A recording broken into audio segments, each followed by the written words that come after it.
Hello.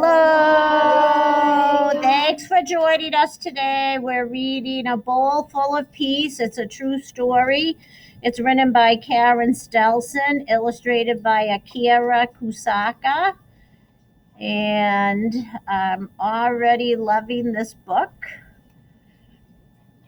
No one knows how old grandmother's bowl is. No one remembers who made it. No one can count how many times the bowl has passed from mother to daughter. But everyone knows grandmother's bowl is precious. The city of Nagasaki sits along the Sea of Japan. Mountains rise up around the harbor, and houses made of wood with paper windows dot the hillsides. On hot afternoons, Sachiko and her brothers, Aki and Ichiro, chase dragonflies as cicadas buzz their summer song. In the evening, Sachiko's family gathers together. Mother places grandmother's bowl in the middle of the low table. As always, the bowl offers good things to eat: squid, eel, octopus, and udon noodles. Sachiko and her family press their hands together and bow their heads. Idakimasu, they whisper.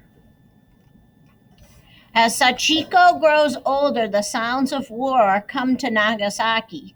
The clanging of hammers building torpedoes, the marching of soldiers training for battle, the cities of those whose husbands, fathers, and brothers have been killed in the fighting. War for Sachiko means less and less of everything. Now grandmother's bowl offers only bits of mackerel floating in broth, but the family is still together. Even Sister Misa and little Toshi learn to press their hands together. Itaka masu. The sounds of war grow even closer. The grunts of boys and girls digging air raid shelters into hillsides, the wail of air raid sirens echoing through the city, the rumbles of enemy bombers flying overhead. Sachiko is eager to start school, but after the first day, the school closes. Too dangerous, says the principal as he looks up at the sky. The family still gathers each night for the evening meal. Now grandmother's bowl offers only wheat balls floating in boiled water. Mother says, "Eat everything, children. Every bit is precious." Sachiko and her family press their hands together and bow their heads. Itaka masu. Summer comes again. The hot month of August arrives. On August 9th, Sachiko's father visits a sick friend. Mother prepares breakfast. Aki, Ichiro, and Sachiko wait at the low table. So do Misa and little Toshi. Suddenly, the air raid siren begins to wail. Everyone runs for the shelter. They leave everything behind, even grandmother's bowl. Together, they huddle in the cave with their neighbors, hoping no bomb will fall from the sky. Finally, a siren blares, all clear. Everyone sighs. Outside, Sachiko's friends ask if she would like to play house. Yes, she would. Sachiko and her friends laugh together and make mud dumplings with their small hands. An enemy bomber rumbles high above the clouds. No one notices until it is too late. Sachiko looks around her. What happened? Father, mother, Sachiko, and Misa survive. Brothers Aki and Ichiro do too, but not Toshi. Little Toshi is killed in the blast. Through the day and into the night, fire burns across the city. Early in the morning, Sachiko's father makes a decision. We must leave Nagasaki. A train is coming to take us away from the city. We must go now. Follow me. Everywhere, people are suffering. I'm so thirsty, voices whispers. Water, please, please, water. In a small hospital away from Nagasaki, Sachiko's brothers are now very sick. No one understands why. No one understands it because of the radiation from the bomb.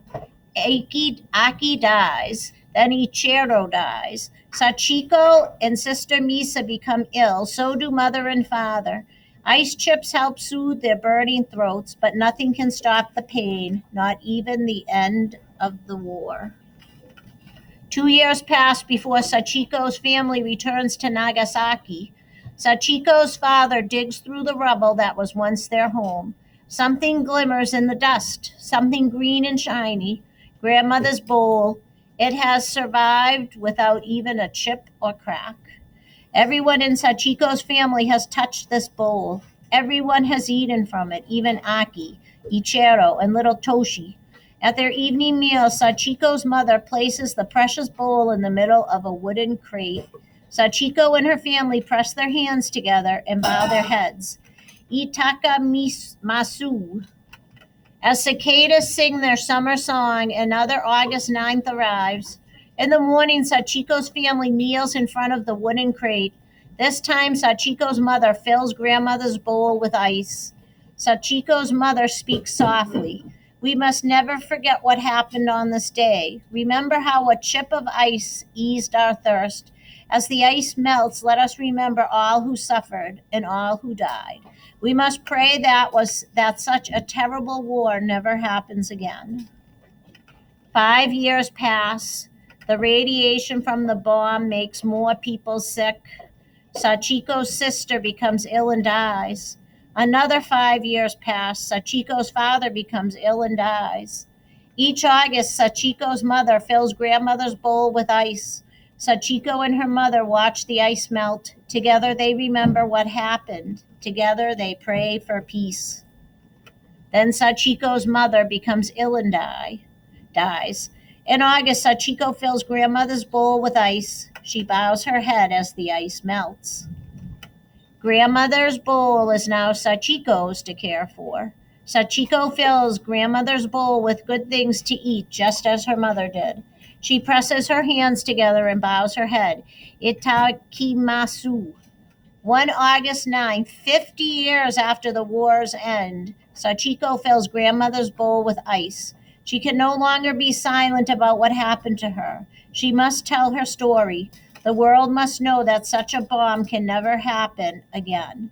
That evening, Sachiko stands before a group of children and shares her story for the first time. She begins, "What happened to me must never happen to you." And the children listen. So this story is based on a real event, and the author wrote it because between 2010 and 2015, I made 5 visits to Nagasaki and spent many hours interviewing Sachiko Yasi about her experience as a survivor of the atomic bomb during World War II to write the book Sachiko, a Nagasaki bomb survivor story. The more Sachiko told me about her grandmother's bowl, the more I knew the bowl had its own story to tell. So here's Sachiko, her family, and here is the bowl, and it's still here. And that was a very nice story to make us realize how lucky we are that we live in a time of peace.